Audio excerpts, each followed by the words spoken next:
Hare Krishna, welcome to our channel the way of law. तो आज के वीडियो में हम लोग हिस्टोरिकल स्कूल पढ़ेंगे। मैंने जैसा आप सबको बताया था कि ये जो अलग अलग जूरिस्ट होते हैं ना, उन सबका लॉ के बारे में अलग अलग ओपिनियन होता है।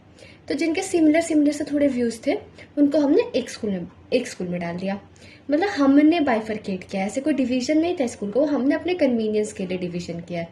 ठीक है, तो ये बात कह रहा है कि जो एक जूरिस्ट है उसका थॉट पूरा का पूरा एक ही स्कूल से मैच होगा, वो कहना गलत है। क्योंकि उनको ये थोड़ी पता था कि मैं इस स्कूल को बिलोंग करता हूँ, मेरी ये बात है नहीं, वो तो हमने बाद में बांटा ना।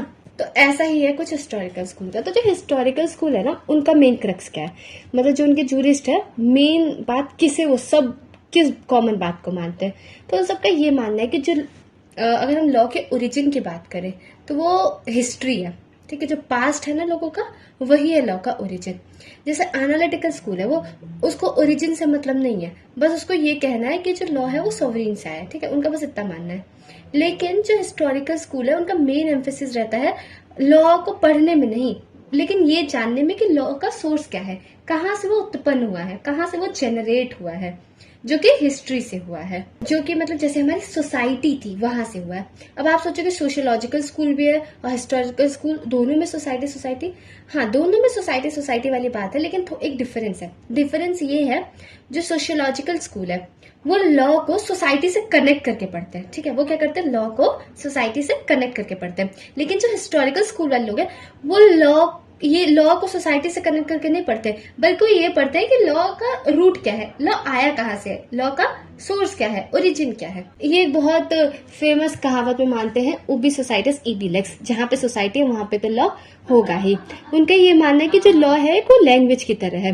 ठीक है, जो कि हर सोसाइटी में बदलती रहती है, टाइम के थ्रू डेवलप होती रहती है। और एक पॉलोक ने एक बात कही, उन्होंने बोला कि हिस्टोरिकल मेथड कुछ नहीं है, बस हमें इवोल्यूशन पढ़ा रहा है। इवोल्यूशन मतलब अगर आप जैसे कई मान लो 100 साल पहले देखोगे तो कुछ और सिचुएशन होगी, 1000 साल पहले देखोगे कुछ और सिचुएशन होगी, अभी 10 साल पहले देखोगे कुछ और सिचुएशन है। तो मतलब चीजें इवॉल्व करती रहती है। अगर पास्ट से और अब की चीज आप कंपेयर करोगे तो आप डेफिनेटली कह सकते हो चीजें इवॉल्व हुई हैं। फिर अब ये आया क्यों, है ना, क्या रीजन था हिस्टोरिकल स्कूल आने का।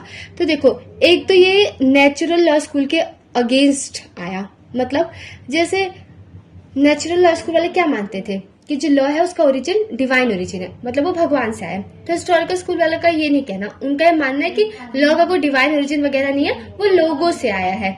ठीक है, फिर उसके बाद वो एनालिटिकल स्कूल के भी अगेंस्ट था, है ना। वो लोग क्या मानते थे एनालिटिकल स्कूल वाले, कि जो मेन सोर्स है लॉ के आने का वो होता है सॉवरीन। ठीक है, जजेस, स्टेट एंड लेजिस्लेचर, मतलब इन सबको एम्फेसिस दिया था। लेकिन हिस्टोरिकल स्कूल वालों का ये कहना था कि ये लोगों के थ्रू आता है, जो लोगों के कस्टम्स है, हैबिट्स है, उनसे आता है, जजेस से या फिर कोई सुपीरियर अथॉरिटी सॉवरीन से नहीं आता है। तो मतलब नेचुरल लॉ स्कूल के अगेंस्ट था ये, और एनालिटिकल स्कूल के अगेंस्ट था ये। तो अब इसके अंदर हम एक एक करके जूरिस्ट पढ़ेंगे, है ना। देखो बहुत सारे जूरिस्ट, लेकिन हम लोग सिर्फ इंपॉर्टेंट जूरिस्ट को ही पढ़ेंगे, है ना, जितना आपका पेपर में आता है। आप भी क्यों ही फालतू में ज्यादा मेहनत करोगे। तो सबसे पहले इसके अंदर मॉन्टेस्क्यू। हेनरी मेन के बारे में कहा कि पहले जूरिस्ट थे। वैसे तो हेनरी मेन को फादर ऑफ हिस्टोरिकल स्कूल कहा जाता है, लेकिन हेनरी मेन ने खुद ये बात कही थी कि पहले जूरिस्ट है जिन्होंने इस लीगल चीजों को हिस्टोरिकल मेथड से पढ़ा। मतलब हिस्टोरिकल स्कूल के बारे में अगर किसी ने पहली बार कुछ कहा होगा तो वो मॉन्टेस्क्यू है।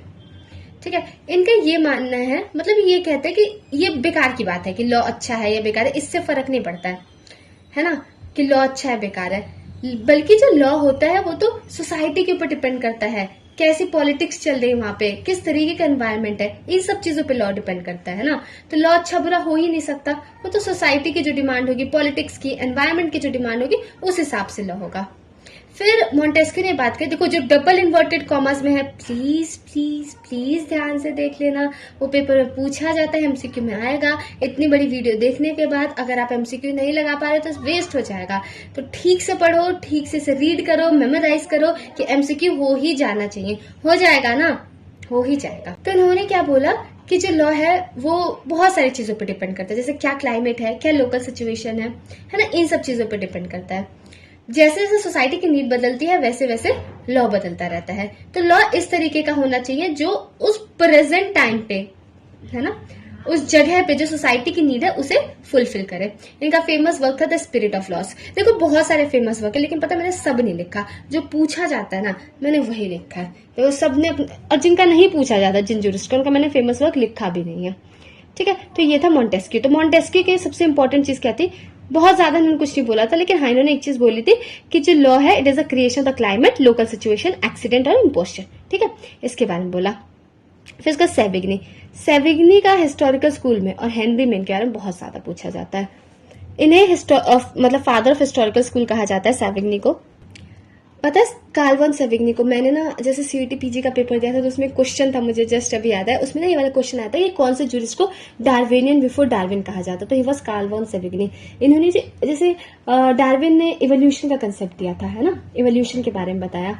ये बात सेविग्नी ने कई साल पहले कह दी थी लॉ के कंटेक्स्ट में, तो इस वजह से सेविग्नी को डार्विनियन बिफोर डार्विन कहा जाता है। फिर इनका ये मानना था कि कोई भी लॉ अगर आप बना रहे हो, है ना, आप पास्ट नहीं देख रहे हो, जो पहले का कल्चर है आप वो नहीं देख रहे हो, क्या ट्रेडिशन है उस कम्युनिटी का, भी कुछ चीज देख ही नहीं रहे हो और आप लॉ बना दे रहे हो, तो वो मतलब परेशानी सॉल्व करने की बजाय और ज्यादा कंफ्यूजन क्रिएट करेगा, है ना। क्योंकि जो लॉ है वो कोई एक आर्टिफिशियल लाइफलेस मैकेनिकल डिवाइस नहीं है। लॉ लिविंग होता है, मतलब वो लिविंग इन द सेंस जैसे वो चेंज होता रहता है, वो इवॉल्व होता रहता है, लोगों के हिसाब से वो डिपेंड करता है, उस हिसाब से वो चेंज होता है। ठीक है, वो लाइफलेस मैकेनिकल डिवाइस नहीं है, ये पूछा जाता है ना, तो इसे ध्यान रखना। अब इन्होंने सबसे इंपॉर्टेंट जो थ्योरी दी थी ना, सेविग्नी का नाम आती है वॉल्जिस्ट थ्योरी। कौन सी थ्योरी दी थी? वॉल्जिस्ट थ्योरी। इसका क्या मतलब है कि जो लॉ होता है ना, जो हमारा लॉ है वो क्या लोगों की जनरल विल है उसे रिफ्लेक्ट करता है, लोगों का क्या स्पिरिट है उसे रिफ्लेक्ट करता है। जैसे यहाँ पे डेमोक्रेसी है, हमारे कंट्री में डेमोक्रेसी है, तो जब वॉर चल रहा था, है ना, जब कॉलोनियल रूल के अगेंस्ट जब लड़ाई चल रही थी, तो हमारे जो मतलब ये जितने भी लोग थे वो क्या चाहते थे, लोग चाहते थे डेमोक्रेसी हो, है ना। तो ये लोगों की जनरल विल ही तो है जो हमारे लॉ में रिफ्लेक्ट हो रही है। सेविग्नी के हिसाब से ये लोगों की जनरल विल ही तो है, डेमोक्रेसी उस समय में लोगों की जनरल विल थी, है ना, लोग डेमोक्रेसी चाहते थे, तो वही तो हमारे लॉ में रिफ्लेक्ट हो रहा है। तो इसे ही तो वॉल्जिस्ट बोलते हैं कि जो लॉ है, जो लोगों की जनरल विल होती है ना, जो लोगों का जनरल कॉन्शियसनेस रहता है, जो सब लोग चाहते हैं, वही लॉ होता है, वही लॉ में रिफ्लेक्ट किया जाता है, उसके अलावा कुछ और लॉ है ही नहीं। तो इसे बोला जाता है वॉल्जिस्ट थ्योरी। वॉल का मतलब क्या होता है? पीपल, जिस मतलब कॉन्शियसनेस या फिर जनरल विल, तो इट इज द, तो वॉल्जिस्ट थ्योरी मतलब विल ऑफ द पीपल। तो इनका यह मानना है कि जो लॉ आता है वो उसका सोर्स क्या है? वॉल्जिस्ट, मतलब लोगों का क्या स्पिरिट है। और इन्होंने बहुत अच्छी बात कही थी, if you are an lawyer, है ना, अगर आप जुडिशियरी विंग से हैं तो आपको बात बहुत अच्छी लगेगी। मतलब ये कहा कि जो लॉयर और जूरिस्ट है वो एक्चुअली में ट्रू रिप्रेजेंटेटिव है लोगों के विल का, है ना, लेजिस्लेचर्स नहीं है जिनका काम सिर्फ और सिर्फ लॉ मेकिंग तक लिमिटेड है। और उसके बाद इन्होंने एक और चीज, इन्होंने बहुत सारी चीजें बताई, तो एक एक करके पढ़ते हैं। फिर इन्होंने बताया कि जो लॉ है ना उसे बनाया नहीं जाता है, लॉ ऑलरेडी रहता है, उसे ढूंढा जाता है ना।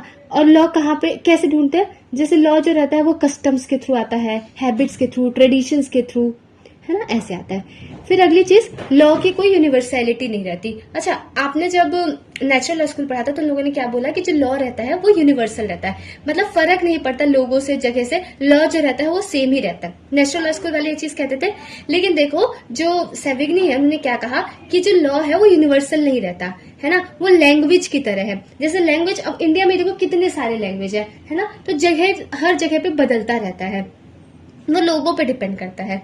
ठीक है, फिर ये जो लॉ है वो कंटिन्यूअस प्रोसेस है, मतलब ऐसा नहीं है कि अभी लॉ बन रहा अचानक से रुक गया लॉ बन रहा, नहीं, ये कंटिन्यूअस है, इसे ब्रेक नहीं किया जाता, है ना, ये चलता रहता है, चलता रहता है। फिर एक और बात ये बोली गई, लॉ डेवलप्स लाइक लैंग्वेज। अब जहां पे पूछा जाएगा ना कि लॉ को लैंग्वेज से किसने रिलेट किया, तो ऑब्वियसली सेविग्नी, है ना। फिर सेविग्नी ने ये बोला कि जो लॉ होता है ना उसका नेशनल कैरेक्टर रहता है, मतलब वो नेशन के साथ चलता है। अगर नेशन ग्रो करेगा, है ना, तो लॉ भी ग्रो करेगा। नेशन की अगर नेशनैलिटी चली जाएगी तो लॉ भी चला जाएगा। तो इन्होंने मतलब सेविग्नी ने बताया कि लॉ हो गया, लैंग्वेज हो गया, कस्टम हो गया, गवर्नमेंट हो गया, ये इन सब का कोई सेपरेट एग्जिस्टेंस नहीं है। फिर उसके बाद एक और बात इन्होंने बोली कि जब शुरुआत में जो लॉ बनता है ना वो स्पॉन्टेनियस रहता है, मतलब अपने आप बनता बनता बनता चला जाता है, लेकिन बाद में उसे जूरिस्ट लोग बनाते हैं।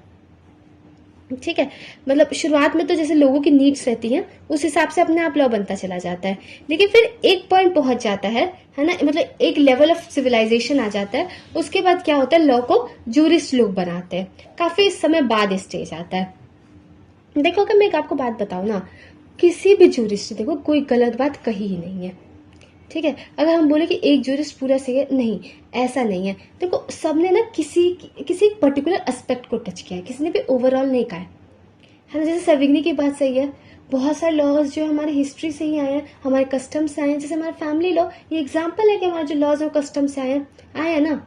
तो हर जूरिस्ट कहीं ना कहीं सही है, गलत कोई नहीं है, लेकिन ये है कि कोई एक पर्टिकुलर एस्पेक्ट को ही टच कर रहा है। तो जब बाद में जूरिस्ट लोग इसे देखते हैं तो क्या करते हैं, उसको अलग अलग ब्रांचेस में लॉ को बांट देते हैं, फिर अलग अलग स्पेशलिस्ट उस पर लॉ बनाते हैं। फिर ये जो सेविग्नी थे कोडिफिकेशन के अगेंस्ट थे। इनका मानना था कि कोडिफिकेशन की वजह से जो लॉ है उसकी ग्रोथ रुक जाएगी। ऐसा क्यों कहा उन्होंने? देखो जब उस टाइम जो जर्मनी था ना, कहीं मतलब पूरा जर्मनी जो था वो अलग अलग वो हिस्सों में बटा हुआ था, ठीक है। मतलब एक कोई ना कुछ कॉमन था ही नहीं। तो हम लॉ को कोडिफाई कैसे कर सकते हैं? अगर लॉज मतलब कॉमन रहते हैं, कुछ चीज कॉमन रहती तो हम उसे कोडिफाई कर सकते थे। हर जगह अलग अलग है तो कैसे उसे कोडिफाई किया जा सकता है? नहीं हो सकता ना। फिर ये जो सेविग्नी का जो थीसिस है ना, एक एस्से में है जिसे हम लोग ऑन द वेकेशन वर्म वेरफ के नाम से जानते हैं, ठीक है। ये पूछा जा सकता है एमसीक्यू में, इस वजह से मैंने लिखा है। अब क्रिटिसिज्म क्या है? ऑब्वियसली इन्होंने बहुत ज्यादा इंपॉर्टेंस कस्टम को दे दिया अगर हम लोग लेजिस्लेशन से कंपेयर करें तो। फिर एलन ने ये कहा कि जो लॉज है वो हमेशा लोगों के जनरल विल पे डिपेंडेंट रहते हैं, लेकिन ऐसा जरूरी नहीं है। कभी कभी सिर्फ कुछ पावरफुल पीपल ही होते हैं जो लोग लॉ को इन्फ्लुएंस करते हैं, उनके हिसाब से लॉ बनता है। और ये बात सही है, हमेशा जनरल विल के हिसाब से थोड़ी लॉ बनता है। कभी कभी कुछ पावरफुल लोग रहते हैं जिनके हाथ में पावर रहती है, वो अपने हिसाब से लॉ बनवा सकते हैं। फिर डियास ने क्या बोला कि जो सारे लॉज होते हैं ना वो मतलब सेम सेम लोग के थोड़े व्यूज थे। उन्होंने कहा कि वॉल्जिस थ्योरी पे नहीं रहते, मतलब जनरल विल ही नहीं रहते, लेकिन उस समय जो रूल कर रहा है रूलिंग ओलिगार्की पे भी डिपेंड करते हैं। तो उस समय कैसा सिस्टम है, let's say for example slavery से रिलेटेड लॉज थे। अब एक बात बताओ, कोई खुद स्लेव बनना चाहेगा क्या वो लोगों की जनरल विल होगी? नहीं। फिर उसके बाद स्टोन ने क्या बात कही? स्टोन ने कहा कि सेविग्नी ने लेजिस्लेशन की एफिशिएंसी पूरी की पूरी इग्नोर कर दी, है ना, और लोगों की विल को कुछ ज्यादा ही ओवर एम्फोसाइज कर दिया, है ना। उन्हें ये नहीं पता कि जो कभी कभी लॉज हैं वो इसलिए बनाए जाते हैं कि किसी कस्टम को अबॉलिश करने के लिए।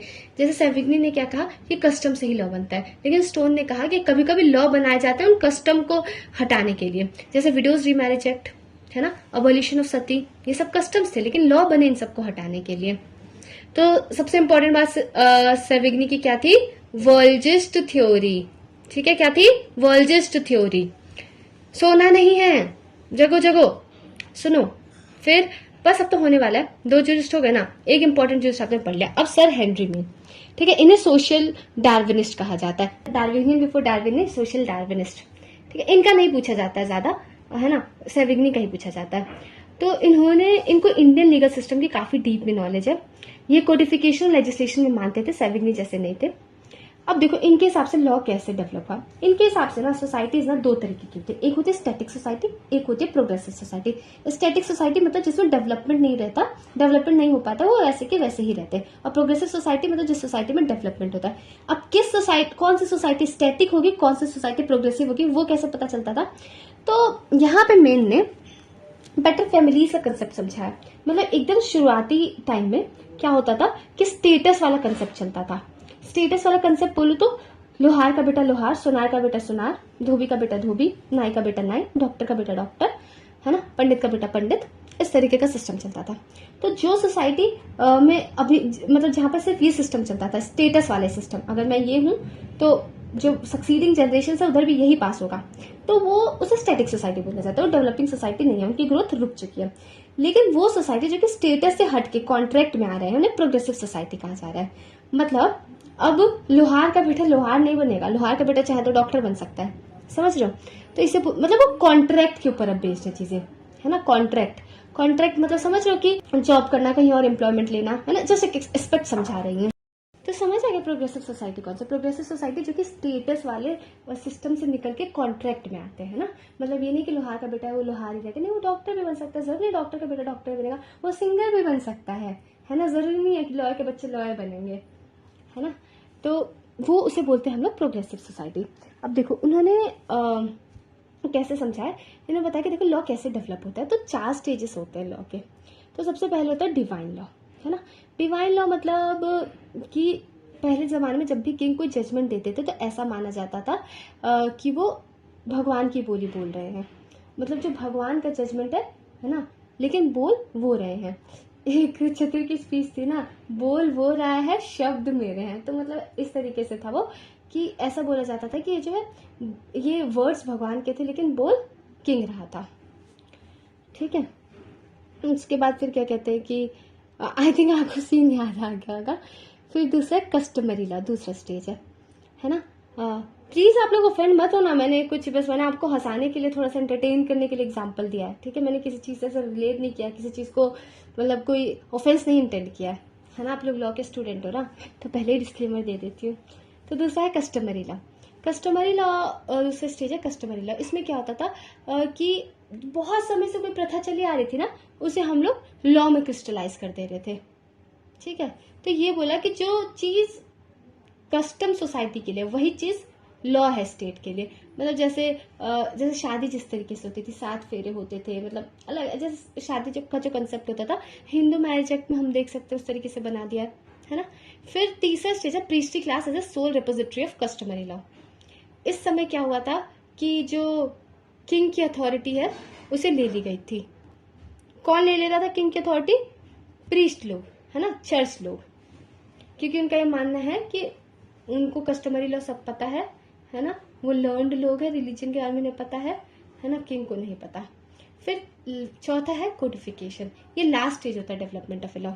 ठीक है, तो ये कोडिफिकेशन की वजह से जो प्रीस्टली क्लास का ये जो मोनोपोली चल रही थी ना कि हमें ही सब पता है, वो सब एंड हो गया। तो हेनरी मेन का ये मानना है कि अगर कोडिफिकेशन तक ही अगर कोई सोसाइटी रह जाती है तो वो होती है स्टैटिक सोसाइटी, लेकिन अगर कोडिफिकेशन के बाद भी कोई सोसाइटी डेवलप कर रही है तो उसे हम लोग बोलते हैं प्रोग्रेसिव सोसाइटी। अब इसके बाद किस तरीके से डेवलप किया जाता है, तो उसके लिए हेनरी मेन ने 3 तरीके बताए। पहला है लीगल फिक्शन। लीगल फिक्शन मतलब जिसमें लॉ रहता है ना, ध्यान से सुनना, जो लॉ रहता है ना उसके वर्ड्स नहीं चेंज करते लेकिन उसका फंक्शन चेंज कर देते हैं। लिखा वही चीज है लेकिन उसका मतलब कुछ और हो जाता है। ठीक है, उसे बोलते हैं लीगल फिक्शन।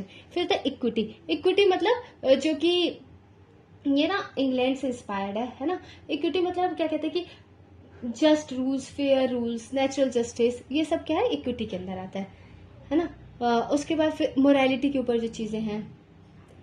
फिर उसके बाद क्या कहते हैं कि लेजिस्लेशन। लेजिस्लेशन सबसे इफेक्टिव मेथड है ना, सबसे ज्यादा सिस्टमेटिक और डायरेक्ट मेथड है जिससे कि हम लोग किसी भी तरीके का नया रिफॉर्म इंट्रोड्यूस कर सकते हैं। तो ये थी हेनरी मेन की बात। तो हेनरी मेन की सबसे इंपॉर्टेंट बात क्या थी?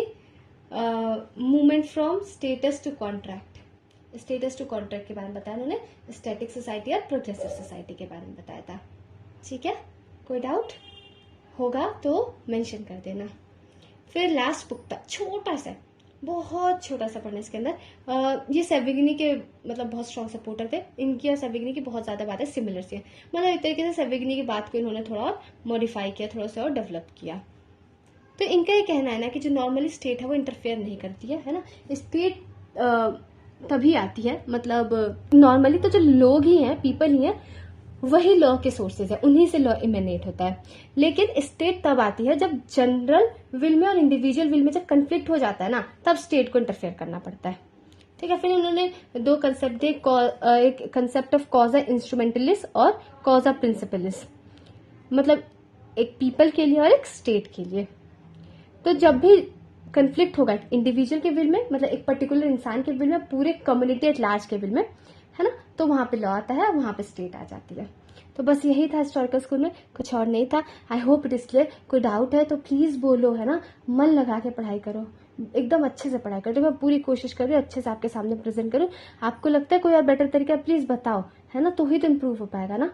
मन लगा के पढ़ो, एकदम अच्छे से पढ़ो, मैं तो हूँ ही आपके साथ, है ना। हरे कृष्णा।